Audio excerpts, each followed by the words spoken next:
Ang kwento ni Tomby. Ang kwentong ito ay hango sa totoong buhay. Mula ito sa isa nating tagapakinig. Karanasan ito ni Lando. Walang eksaktong taon. Probinsya ng Agusan. Hindi madali ang pamumuhay lalo na kung umaasa sa labnisan. 5 hanggang 10 taon ang bibilangin bago makaani. Kinakailangan pa ng iba yung pag-aalaga para maayos ang tubo ng bawat puno. Ito ang kabuhayan ni Mang Lando. Kung tutuusin, pwede naman siyang kumuha ng ibang trabaho. Subalit mas pinili ang ganitong kalagayan. Paliwanag na matanda. Ito ang kabuhayan ng pamilya magmula pa sa pinakaninuno. Hindi magawang bitawan dahil nagsisilbi na ring yaman ng angkan. Kilala din ng mga negosyante mula sa lumang henerasyon hanggang sa kasalukuyan. Daan-daan ang kukuhanin lalo na kung si Don Julio ang tatawag. Kilala ang matandang ito bilang supplier ng lapnisan sa mga pabrikang gumagawa ng pabango. Sa isang bagsakan, malaki talaga ang kikitain. Isa sa rason kung bakit hindi maiwan-iwan ni Mang Lando. Magkanda baluktot man sa pag-aalaga ng mga puno, daan-daang libong piso rin ang babalik. Kung susumahin, milyones na ang naibulsa sa loob ng ilang dekada. Mag-isa na lamang din si Mang Lando sa buhay. Subalit imbis na mamuhay sa marangyang pamamaraan, pinili nito ang simple. Sapat na ang makakain ng 3 beses sa isang araw at makapagmeryenda. At para sa hindi nakakaalam, hindi uso ang bangko. Ang silong ng tahanan ang nagsisilbing imbakan ng limpak-limpak na salapi. Hekta-hektaryang lupain ng pagmamay-ari at ito ang ginawang plantasyon. Sisimula ng pagtatanim sa buwan ng Hulyo. May tamang distansya ang bawat binhi at katamtamang dami ng pataba upang maayos ang tubo. Hindi mauubusan kahit daan-daang puno pa ang putulin. Dahil doble ang bilang ng itinatanim sa mga pinutol. Marunong naman sa paghindi si Mang Lando kung hindi pa tamang panahon sa pag-ani. Maliban sa mismong puno, napapakinabangan din ni Mang Lando ang mga bunga.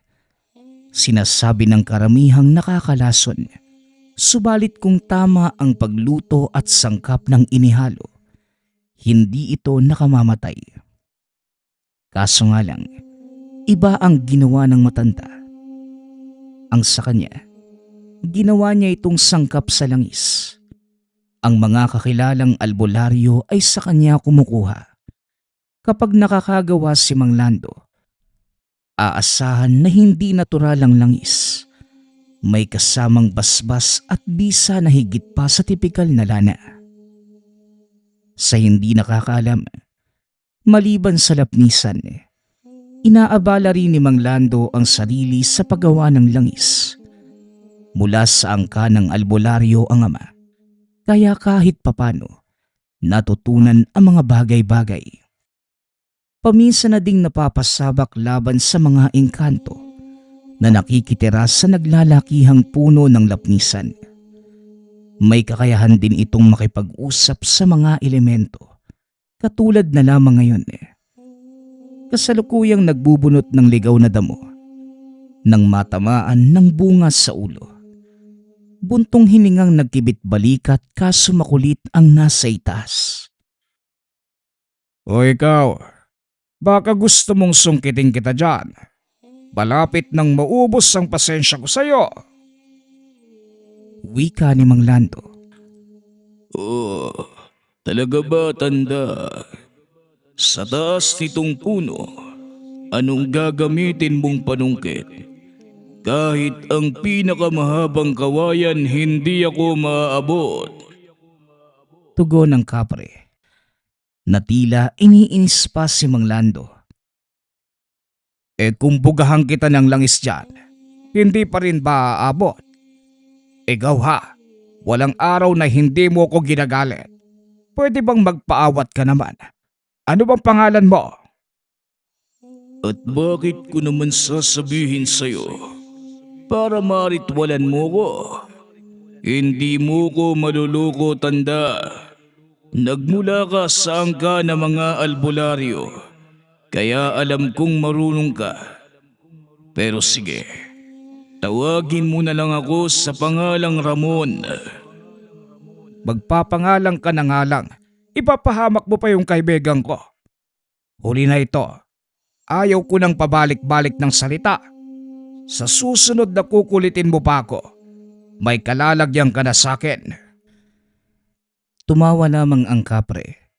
Nagpatuloy na rin si Mang Lando sa gawain. Maya-maya pa, isang duwende naman ang nakipagkwentuhan sa kanya. Napabuntong hininga ang matanda. Nakiusap na mamaya na lamang makipagdaldalan dahil marami pang trabaho. Kaso nagpupumilit.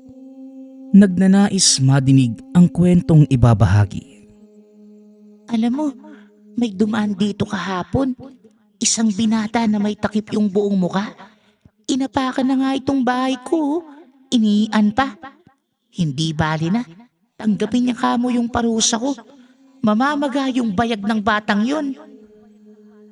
Inabala mo pa talaga ako para sabihin yan. Inistorbo na nga ako nung kapre. Ngayon ikaw naman. Kung wala kayong magawa, kayong dalawa yung mag-usap. Dinadamay niyo pa yung tao na marami pang gawain Ay nako, hindi kami magkasundo ng higanteng yun. Kaya wag mo nang imungkahing mag-usap kami. Baka gamitan ko siya ng mahika ko. Wag mong isipin na kwento lamang to. Dahil yung binatang yun, nagbabalak na patayin ka. Naagaw ang pansin na matanda.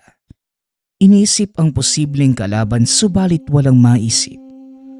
Lahat ng mga kakilala ay may edad na rin. Magmula nang nagsimula sa pagnenegosyo ng lapnisan, hindi na ito lumabas pa ng tahanan.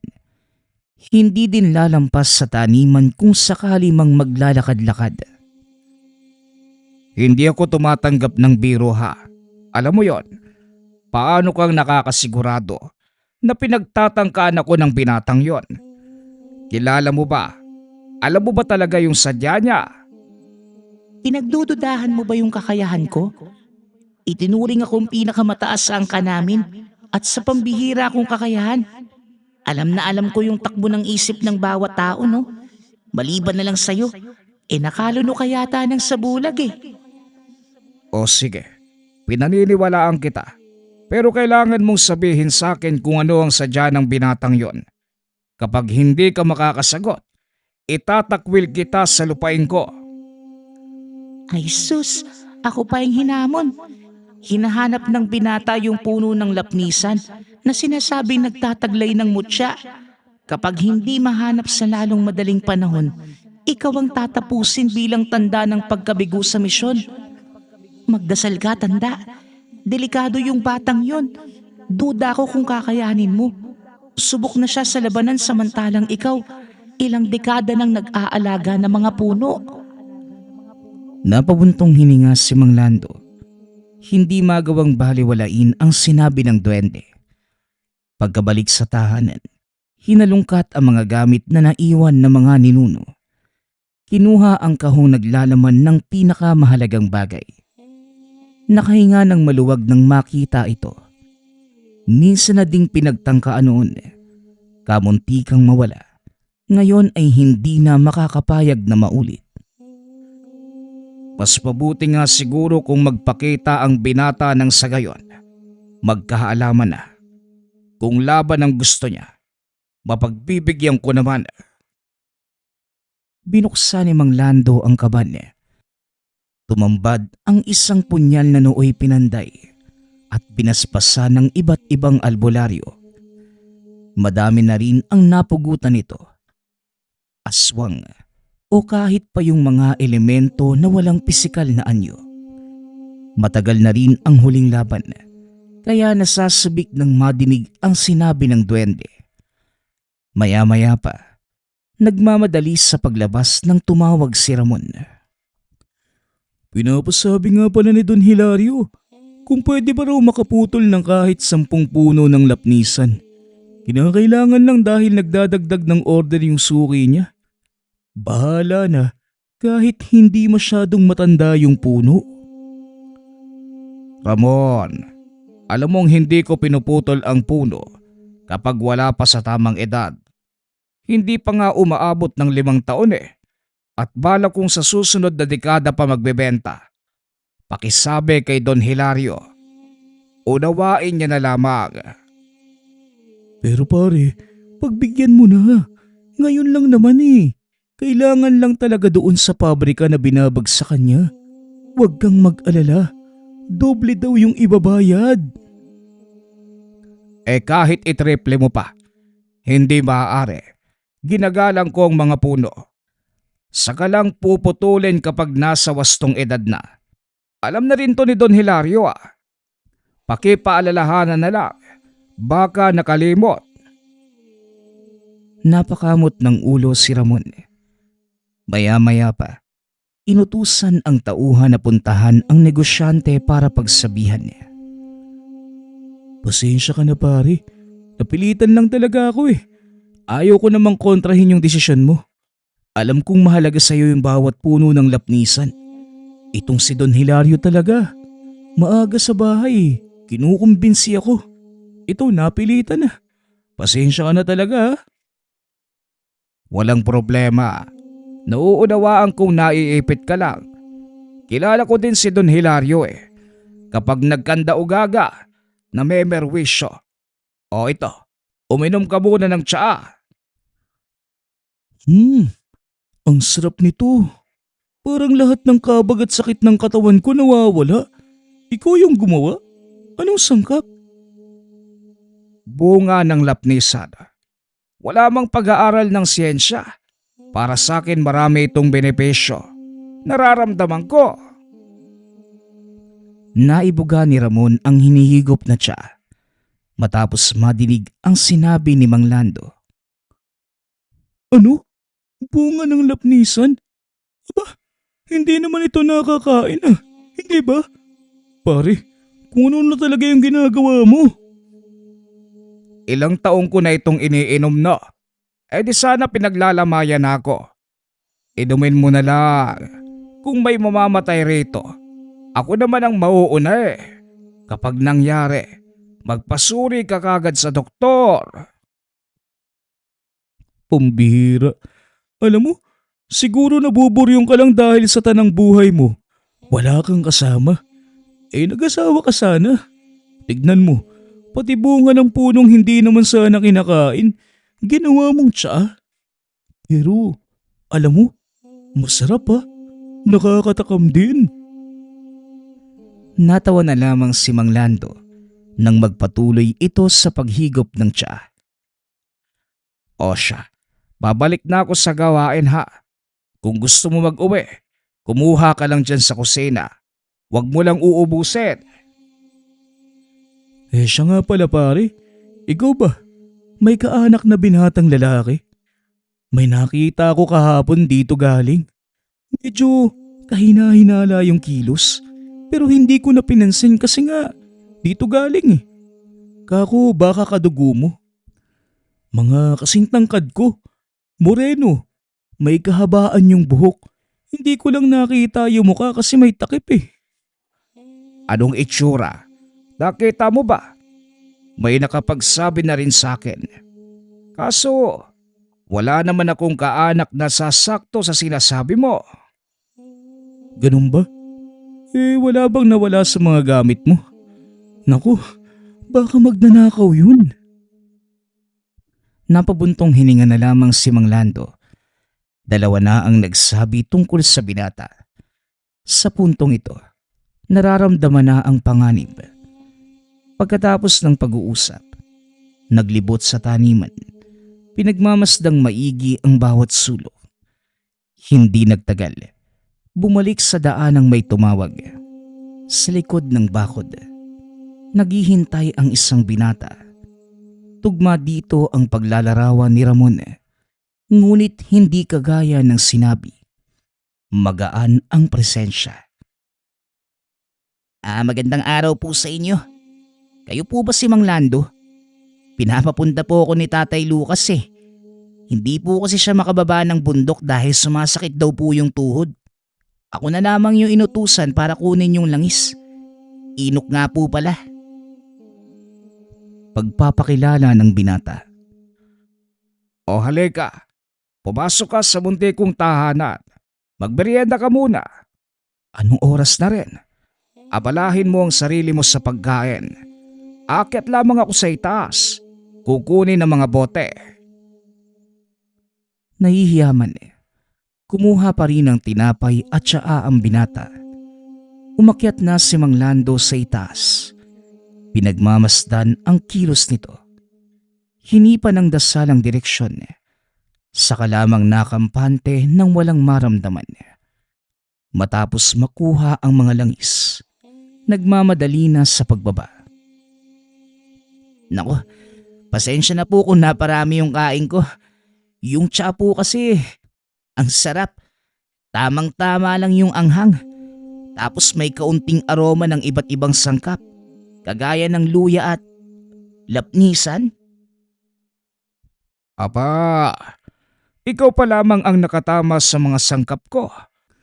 Marami pa akong nilagay pero napangalanan mo ang iila. Dalhan mo si paring Lucas. Baka sakaling makatulong sa pananakit ng tuhod niya. Ito pala yung langis na sinasabi niya. Maraming salamat po ah. Di na po pala ako magtatagal. Kailangan ko nang lumakad eh. Malayo pa yung uuwian ko. Maraming salamat po ulit. Pinagmasdan ni Mang Lando ang papalayong binata. Ngayon lamang napansin ang pagkulo ng langis. Talagang uso na ngayon ng sabulaga. Naisahan mo ko binata. Sige lang, ipagpatuloy mo. Hanggat wala kang ginagawang masama, kakaawaan pa kita. Hindi ko rin ugaling pumuksa ng hindi nalalaman ang tunay na pakay. Malabo pa sa ngayon, kaya hahayaan na muna kita. Makalipas ang ilang oras, binabagabag ito sa ideya ng binata. Lalong hindi mapakali ng sulsulan pa ng duwende. At para malinawan, sinadya ang tahanan ni Mang Lucas. Matapos malampasan ang kabundukan, nahinto sa pagbungad sa palayan. Nakakalat ang mga espantaho na aakalain mong nagkaroon ng sariling buhay. Sanhi ng hangin ang paggalaw, ngunit sa sulok ng paningin, tila mga nilalang na nakaantabay. Nagpatuloy lamang sa pagbaybay ng daan si Mang Lando. Panay iwas sa apoy mula sa bitbit na sulo. Walang hangin ngunit sumasayaw ito't gustong dumapo sa mukha niya. Maya-maya pa, kapansin-pansin ang presensya. Kumpirmado ang pagkakakilanlan ng kumulo ang langis. Nang kusa itong ilantad ang sarili. Napangiti ang matanda. Kaharap ngayon ang nilalang na kung tawagin ay bawan. Isang uri ng sigbi na sinlaki ng kalabaw. Madalas itong alaga ng gabunan. May mahabang buntot na isa sa ginagamit pamatay ng biktima. Magsinghaba at tulis ang mga ngipin at kuko. Matitingkad ang mga tenga. Nanlilisik ang mga mata. Kilala sa bilis ng kilos lalo na kung sapat sa pagkain. At para sa nakakaalam ng ganitong klase ng nilalang, ginagamit ito ng gabunan para manalasa sa mababang uri ng angkan. Dahil ang tanging kinakain, aswang na nahahanay rito. Nakiramdam si Mang Lando. Wala namang ibang halimaw sa paligid. Wala din ibang tao. Kaya naman isa lang ang naisip ng matanda. Siya ang pakay ng nilalang. Mula sa pagkakayapos ng itim na tela, nilabas ni Mang Lando ang punyal. Nang makita ito ng nilalang, kapansin-pansin ang takot sa mga mata. Gustong tumakbo subalit para bang may pumipigil. Dahilan para ipagpatuloy ang pananalakay. Sa isang kurap ay bigla itong nawala. Nang mapansing nasa likuran, tila aararuhin sa bilis ng takbo. Nakailag naman na matanda at hindi na pinahaba ang oras. Sinabuyan niya ng langis sa tinaga. Dumagundong ang tunog ng paghiyaw at pagbulusok sa palayan. Nagwawala habang pagulong-gulong sa putikan. Magpasalamat ka, tenga mo lamang ang naputol. Huwag kang umiyak. Gagaling pa naman yan. Pwede namang ako na lamang yung gumamot. Yun ay kung magsasabi ka kung sino ang amo mo. Wika ni Mang Lando. Umiyaw ang bawan. Nang makayanan ang sakit ng naputol na tenga, masama ang titig na humarap kay Mang Lando. Handa na sana sa pagsugod. Nang iduro ang punyal, wala itong nagawa kundi manatili sa kinatatayuan. Hindi ko na uulitin pa ang sinabi ko. Kaya sumagot ka na. Baka sakaling palampasin kita. Umangil ang nilalang. Habang inuunawa ang ibig sabihin, isang bato ang umagaw ng pansin. Nang malingat dahil umilag, dito tuluyang nakatakas ang bawan. Nang sulyapan ng bato, kahubog ito ni Inok. Base sa nangyari kanina noong kaharap ang binata at ngayon, buo ang kutob na isa itong kalaban. Nakalayo na rin kaya hindi na nag-abalang sumunod. Nagpatuloy sa pagbaybay ng daan papunta sa tahanan ni Mang Lucas. Magiliw siyang pinapasok ng albularyo. Tinapos nito ang ginagamot na pasyente bago hinarap. Magkape ka muna. Gawa lang ito sa bigas na mais. Kaya pagpasensyahan nyo na. May tirang biskwit pa dyan. Pagtsagaan mo na lamang. Siya nga pala. Hindi mo naman ugaling bumisita sa bahay-bahay. Anong meron? At napadpad ka ngayon. 10 oras pa ng gabi. Nakiramdam muna si Mang Lando. Kaso nga lang, masyadong malinis at walang bahid ng kasamaan. Naguguluhan na matanda kung may kaugnayan ba ito sa binata. Siya nga pala. Wala ka bang anak na binata? Pamangkin o apo? May pumunta kanina sa bahay ko Nagpakilala bilang Inok. At ang sabi, tatay ka niya. Siya ang kumuha ng mga langis. Si Inok. Apo ko yon. Ilang taon pa lang yun sa akin. Nasawi yung mga magulang sa isang trahedya. Walang makaaruga kaya kinupkop ko na lamang. May dala nga siyang tsaa. Nasabi mo gawa raw sa bunga ng lapnisan. Pare, hindi ba tayo malalason yan? Sandali. Ito bang apo mong si Inok nandito? Oo, naroon sa kwarto niya. Naulanan kasi habang pauwi kaya ayon hinapoy ng lagnat. Nagpapahinga. Nakiusap si Mang Landong silipin ang binata. Nagtatakang pumayag si Mang Lucas. Hindi maiwasang mapaisip kung siya ang nagkamali o hindi gaano nauunawaan ang nangyayari. Palihim na nagsagawa ng ritual. Malinis ang binata. Walang bahid ng anumang kasamaan. Pasensya ka na. Gusto ko lamang makasigurado na ang taong nagpakilala kanina ay tunay. Gamutin mo ang binata. May kapit siya ng duwende. Ano ka mo? Naku, nakakahiya naman. Isa kong albularyo pero hindi ko man lang napansin ang gabay na yan. Maraming salamat. Kahit pala hindi mo araw-araw sinasanay ang iyong sarili sa lihim na karunungan, Nariyan pa rin pala sa pagkatao mo ang pagiging mahusay. Nasa dugo niyo nga talaga. Hindi na rin ako magtatagal dahil may kinakailangan pa akong tapusin. Pasensya ko na kung naabala kita. Nako, gabi na. Kahit may tinatago kang karunungan, delikado pa rin yung daan. Dito ko na lang magpalipas ng gabi. Napatango si Mang Lando. Pumayag na din para mapag-aralang mabuti ang apo. Gustong makasigurado na wala sa tahanang iyon ang kalaban. Kinabukasan, nakumpirma na matanda na inosente ang binata. Dito napagtanto na maaaring kinopya ng kalaban ang katauhan ni Enoch para lituhin siya. Ngayong alam na, hindi na ito magagamit laban sa kanya. Sa pagbaybay ng daan pauwi, napahinto muli sa palayan. Naroon ang mga magsasaka. Napapatanong sa nangyari. Nasira ang malaking bahagi ng taniman.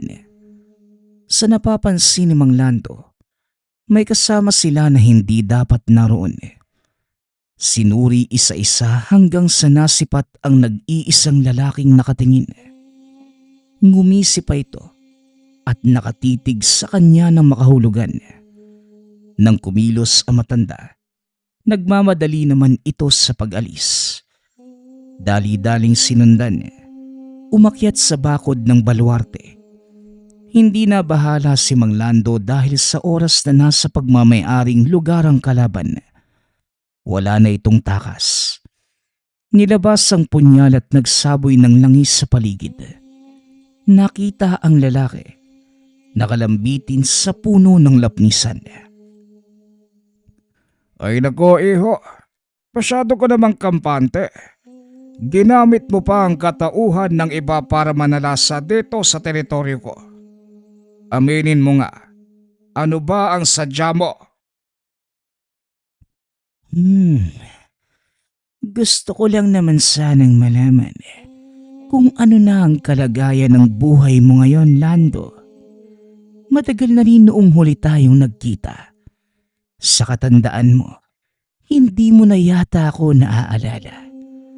Isa pa, duda ko kung sa ulo mo ang mga nakalaban mo dati. Napaisip ang matanda. Masyadong pamilyar sa kanya ang boses. Kaso nga lang, hindi mapangalanan. Diretsahin mo na nga lang ako.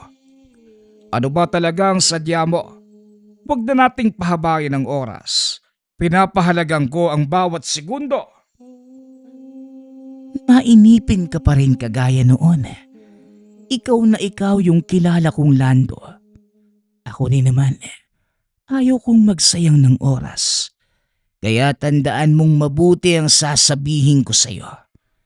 Ngayon na nagkita na tayo, gagawin kong impyerno ang buhay mo. Kaya maghanda ka. Humanda ka! Wika nito kasabay ng halakhak. Sa sanga ng bawat puno dumaan. Tumalon sa bakod at saka tumakas. Napabuntong hininga si Mang Lando. Hindi na nag-abalang sundan dahil ginugol ang oras sa pagkilala kung sino yon. Inabot pa ng ilang oras kaso hindi matukoy. Magsigarilyo ka muna. Nagmukha kang unggoy dyan. Masyado kang seryoso, tanda. Kalmahan mo lang. Kahit hindi tayo magkasundo kung minsan, naging tahanan ko na rin ang taniman mo sa loob ng maraming taon. Kaya kahit papano, responsable ako sa pagprotekta sa iyo na may-ari. Pabiro pa itong nag-abot ng tabako. Ako rin, makikisali na sa usapan. Subukan lang ng lalaki yung bumalik dito at maghasik. Puputulin ko talaga yung bayag niya. Alam nyo, kayong dalawa kamo ang puputulang ko ng bayag eh. Kitang seryoso yung tao. Nangiistorbo pa kayo. Hindi nyo kailangang makialam. Sarili ko itong problema at ako lamang ang makakaayos. Hindi ako nasindak sa lalaking yon. Ang inaalala ko lang kung sino siya at paano ko nakilala. Kung makapagsalita, akala mo na silayan ako magmula pagkakapanganak eh. Kumpara noong una, hindi ko na mabasa yung isipan ng lalaki, kaya wala akong may aambag sa ngayon. Huwag kang mag-alala, tanda. Ibabalita ko kung ano man yung malalaman ko. At ikaw, higante, nasa puno mo na yung lalaki, hindi mo pa nilamutak. Kahit kailan, pagsisigarilyo lang yung alam mo eh. Aba, kung makapagsalita, akala mo'y may aambag. Pareho lang tayo rito, kaya huwag kang magmagaling. Hindi na pinansin ni Mang Lando ang usapan ng dalawa. Pumasok ng tahanan para mabigyang oras ang sarili. Bago mahulaan kung sino, isa na namang nilalang ang sumubok sa kanya. Nakapamewang na sinilip ang nilalang. Hindi mawari kung papatulan o hahayaan. Ito ang nakalaban na bawan. Bakas pa ang sugat sa naputol na tenga. Kasalukuyan itong naninira ng pananim. Sinisira ang mga binhi ng lapnisan. Lumitaw ang kapre at 20. Ngunit sumenya si Mang Lando na huwag makikialam. Wala ka talagang kadala-dala, bawan. Gusto mo yatang putulin ko yung kabila mong tenga. O baka naman nagsasawa ka ng mabuhay, kaya lumalapit ka sa kamatayan. Nako, sinasabi ko sa'yo, hindi ako marunong maawa lalo na kung masasagad. Pag-isipan mong mabuti. Umangil ang nilalang. Maya-maya pa'y nagsimula ng umatake. Sinalubong kagad ni Mang Lando ng taga. Sa kabila ng bilis nito, nahahabol pa rin ang patalim. Hindi nakatagal, nanghina rin kagad. Ahusay ka nga talaga. Lando, kahanga-hanga ang pagkilos mo. Kung gumalaw ka parang binata pa. Kung hindi kita kilala, masasabi kong hindi tugma ang liksi mo sa edad mo ngayon. Ilang taon ka na nga ulit? Alam mo, kanina ko pa iniisip kung sino ka talaga. Sigurado ko ngayon pa lang tayo nagkita. Hindi ko na itatanong kung sino ka. Alam kong hindi ka rin naman sasagot.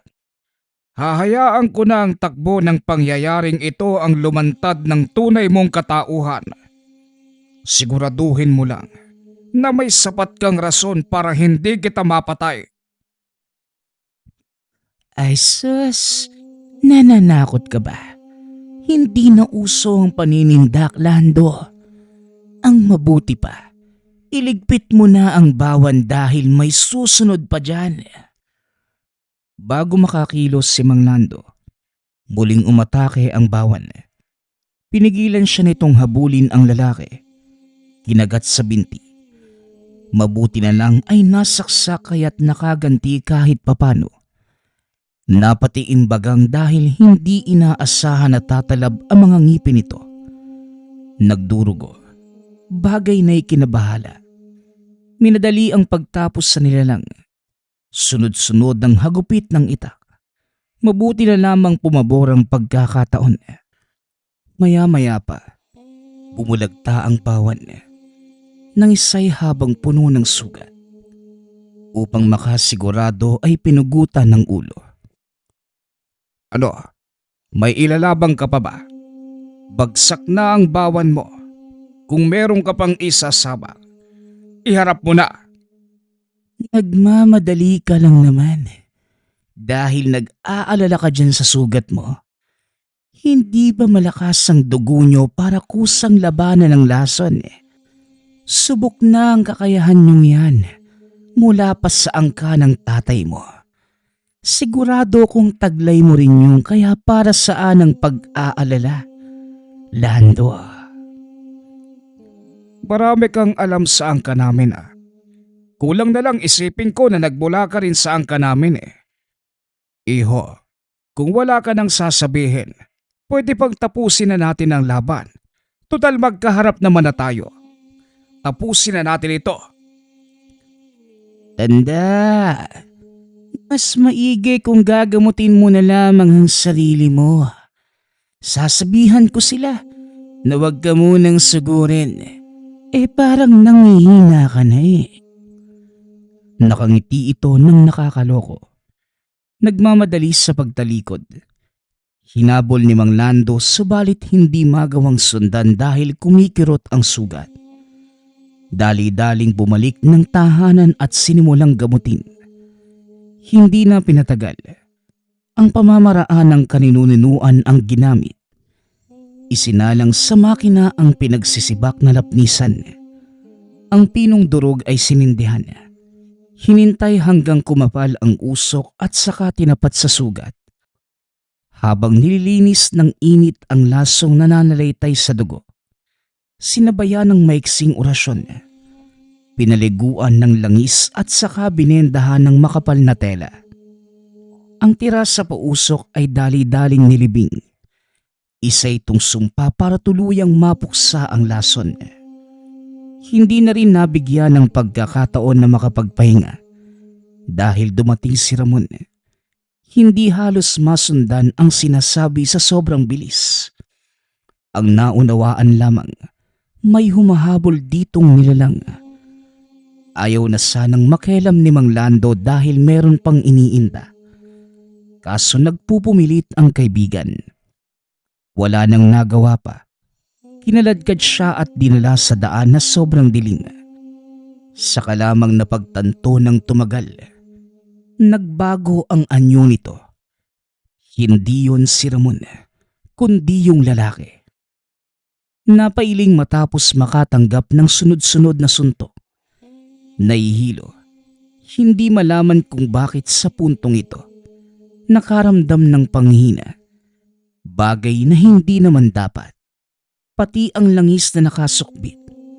Hindi nagawang magbigay ng senyales. Nakalimutan ding bitbitin ng punyal kaya lumaban ng mano-mano. Todo bigay ang kalaban. Tila mga boksingerong naglalaban sa titulo. Hindi nagtagal. Tuluyang natumbas si Mang Lando matapos kumirot ang sugat. Sa tindi ng pananakit ay kusang nanlumo ang katawan niya. Dito na rin nakatanggap ng bugbog. Kung hindi lamang dumaan si Mang Lucas, marahil namatay na ito. Naglabas na ng patalimang kalaban at akma na sana siyang tatapusin. Nahimasmasan makalipas ang ilang oras. Puno ng dahon ang katawan lalo na ang binting sugatan. Nang pakiramdaman ng sarili, naguguluhan dahil kakaiba ang panghihina. Sumagi sa isipan ang paggagat ng bawan. Ito ang itinuturong dahilan. May iilan na rin akong kakilalang kinagat ng sikpen. Lahat sila ay patay talaga. Hindi naman sa tinatakot kita. Pero ang sabi mo kasi bawan, hindi ba't bihira na sa panahong ito ang ganyang klase ng sigben? Wala na rin akong nadinig na gabunang nag-aalaga ng ganyan. Hindi naman sila magtatagal sa mundo kung walang mag-aaruga, hindi ba? Yan nga din yung pinagtataka ko. Hindi ko alam kung saan nagmula yung lalaking yon. Pero parang kilalang kilala niya ako. Pati na ang angka ni tatay. Kahit anong isip ko, hindi ko siya mapangalanan. Yan din ang kanina ko pa inaalala. Nakita ko yung lalaking yun noong nagpulong kami para puksain yung nambibiktimang aswang. Malala yung kaso ng yanggaw sa panahong yon. Kung hindi ako nagkakamali, tinawag siya sa pangalang Tasyo. Yun ang pagkakarinig ko. Tasyo, wala naman akong kilala na may ganyang pangalan . Kwento mo nga yung nalalaman mo sa kanya. Kay paring Igme ko rin ito nalaman. Likas kasi sa akin ang mag-usisa. Ang sabi niya, Hindi tugma sa itsura ng lalaki yung edad nito. Kumbaga, sobrang tanda na ng edad pero batang-bata ang itsura. Kung mukha ang tatansyahin, parang nasa 40 taon lamang ano. Pero mahigit 80 taon na sa totoo lang. Hindi nga lang siya sigurado kung anong lahi. Nakita lamang niya ito sa daan. Wala rin siyang katulong kaya kinupkop. Hindi nagsasalita kaya hanggang doon na lamang ang alam ko. Namayapa na si paring Igme, kaya wala tayong mapagtatanungan. Ano ba ang sadya nito sa'yo? Bakit ka pinagtatangkaan? Hindi naman siya mukhang gabunan kaya paano ka mo nagkaroon ng bawan? Napabuntong hininga si Mang Lando. Siya man, hindi rin alam kung ano ang dahilan ng pananalakay nito.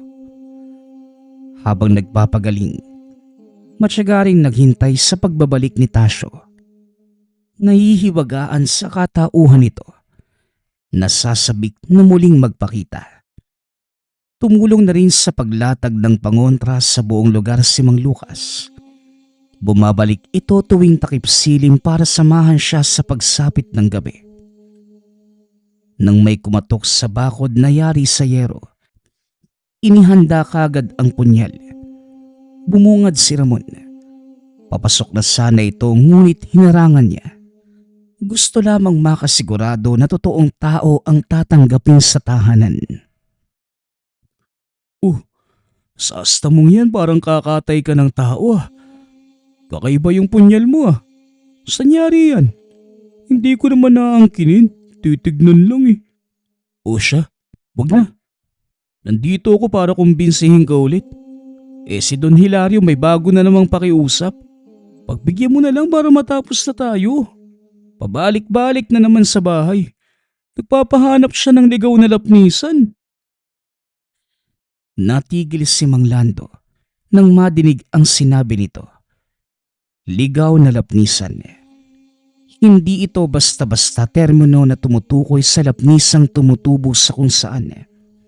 Dito na rin nagsimulang magduda sa katauhan ni Don Hilario. Ilang dekada na niya itong suki. Subalit sa ngayon, mukhang unti-unti nang lumalantad ang katauhan niya. Sige ka mo, sabihin mo sa kanya. Hahanapin ko yung tinutukoy niyang ligaw na lapnisan. Kailan niya ba kailangan? Sa lalong madaling panahon daw. Aba, ano nakain mo ngayon? Pumayag ka kaagad. Maraming salamat talaga ha. Siya na rin yung magbibigay ng bayad. Dahil gusto niya, ikaw mismo yung maghatid sa lapnisan. Sa puntong ito, lalong namuo ang kutob na matanda. O sige, sabihin mo sa kanya kaunting tiis lang ha. Dadalhin ko rin ang pinapahanap niyang ligaw na lapnisan. Pagkalis ni Ramon, binuksan muli ang kaban. Kinuha ang mutya na nagmula pa sa kaninu-ninuan. Ipinapasa sa bawat henerasyon ng angkan. Ito ay walang iba, kundi ang mutya ng lapnisan. Muli ay binuhay ito mula sa napakahabang pagtulog. Dinasalan at kinargahan ng orasyon. Pasensya ka na kung naistorbo ko ang pamamahinga mo.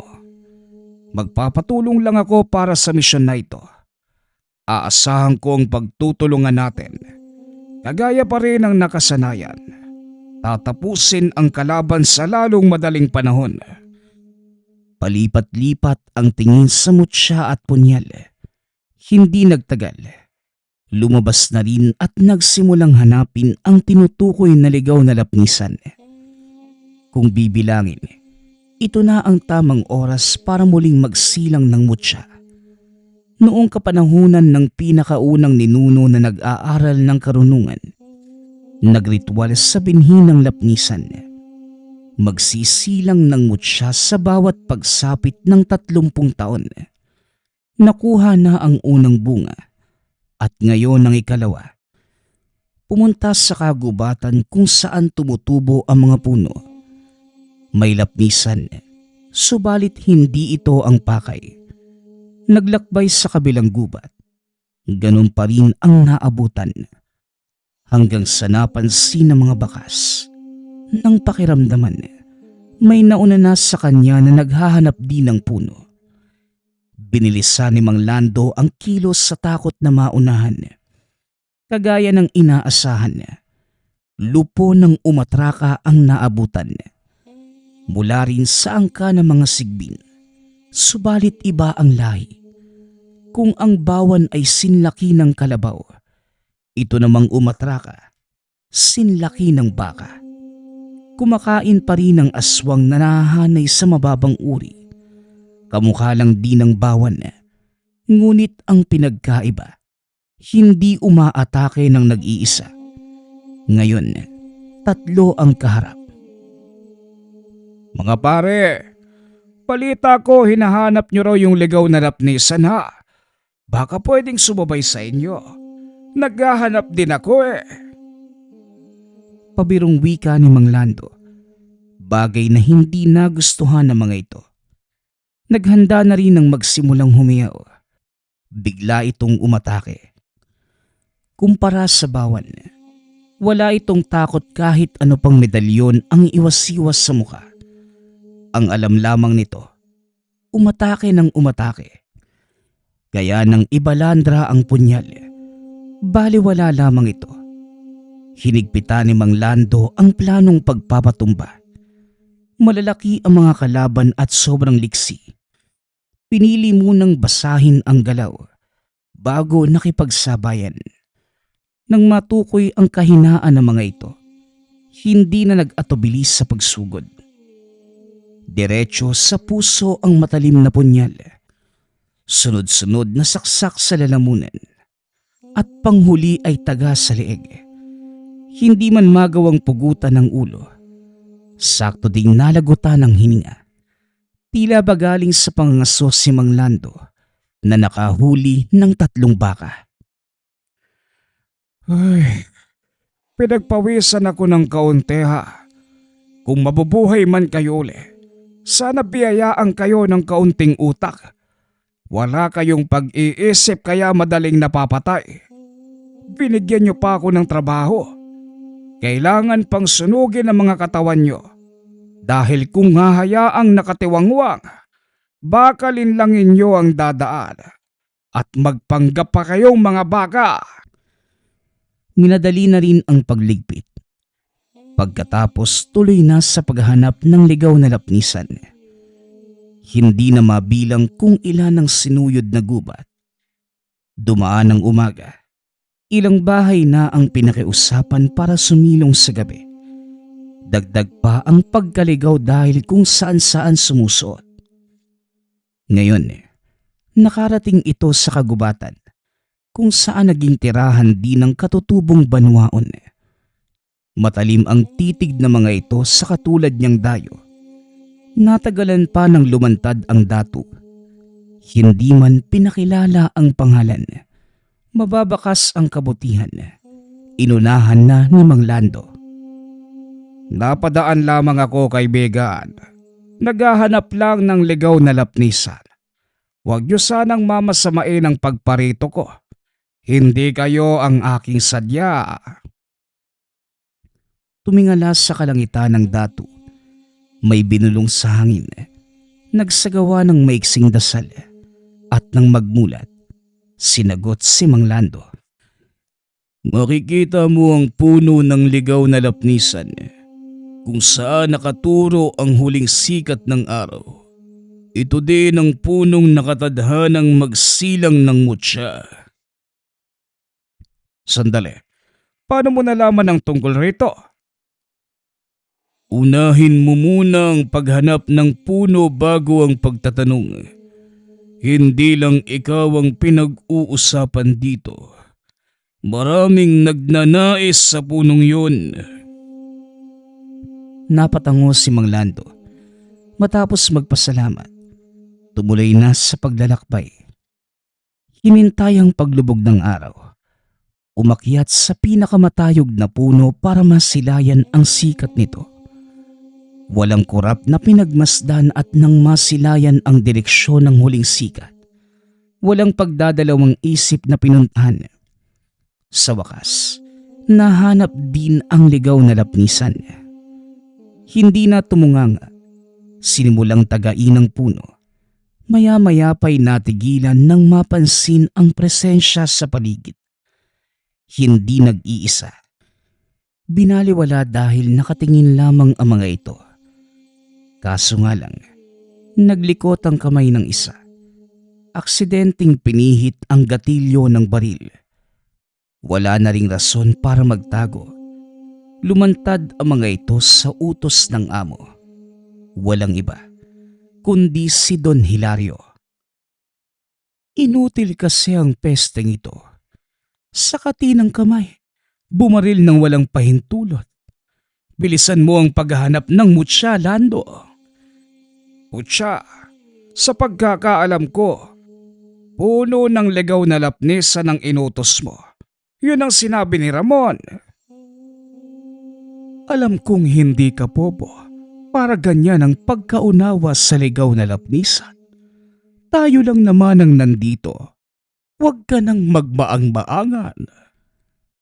Kalmado lamang itong humihit-hit ng sigarilyo. Itinigil ni Mang Lando ang pagtaga. Sa katunayan, wala namang balak putulin ang puno. Umakto lamang para kay Don Hilario. Hakbang na sana para turuan ito ng leksyon. Kaso nakita si Tasyo sa hindi kalayuan. Nakangisi ito habang kumakaway at sahudyat. Sumunod ang mga alagad na bawan.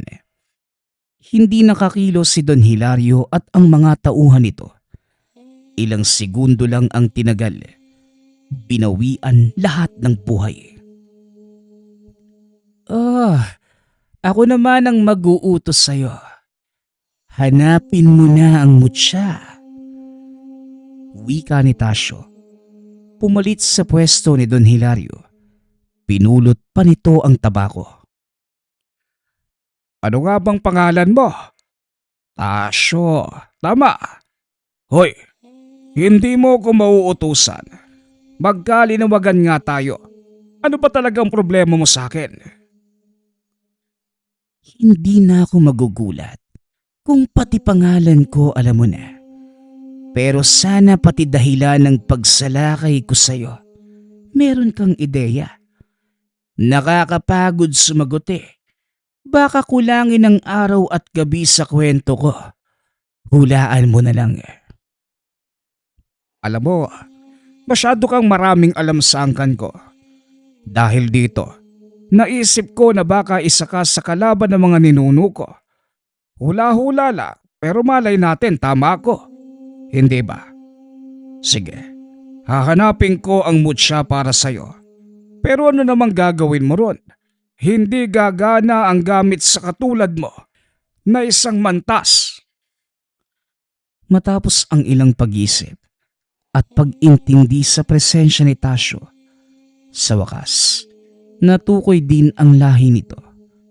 At dahil likas sa isang mantas ang magagalitin, kapag nakakaramdam ito ng galit ay kusang nagpapalit ng anyo. Wala din itong ibang alam kundi patayin ang sumagad ng pasensya.